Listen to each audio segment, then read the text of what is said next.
So recent గా మనము చిన్న పిల్లలకు మన ఫ్యామిలీస్ నుంచి ఈ అత్యాచారాల పరంగా లేకపోతే ఎట్లా వేరే వాళ్ళతో ఉండాలి, అబ్బాయిలు ఒకవేళ మన దగ్గరికి వచ్చినప్పుడు ఏ రకమైన మూమెంట్ తో వస్తారో చాలా మంది తెలియదు. ఎందుకంటే వాళ్ళ అమ్మా నాన్నలు వాళ్ళ పిల్లలకి చెప్పలేకపోతుంటారు. అలాంటి వాళ్ళకు సో చిన్నపిల్లల స్టేజ్ లోనే వాళ్ళకి అన్ని తెలియజేయాలి. ఏది మంచి టచ్, ఏది చెడ్డ టచ్, ఎసంటోళ్ళని దగ్గరికి తీసుకోవాలి, ఎసంటోళ్ళని దూరం చేయాలి అనే విషయాలు తెలుసుకోవడానికి ఒక టాయ్ రూపంలో మనం తీసుకొచ్చారు ఇల్లు.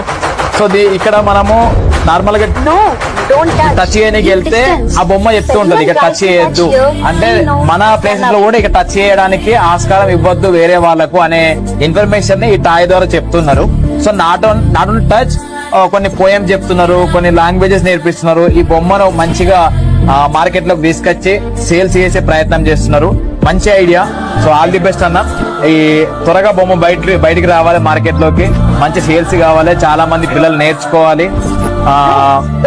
మంచి టచ్ కు అందరూ దగ్గర కావాలని చెప్పి కోరుకుంటున్నాను. Thank you. All the best అన్న ఇద్దరికి, మీ టీం అందరికి. Thank you.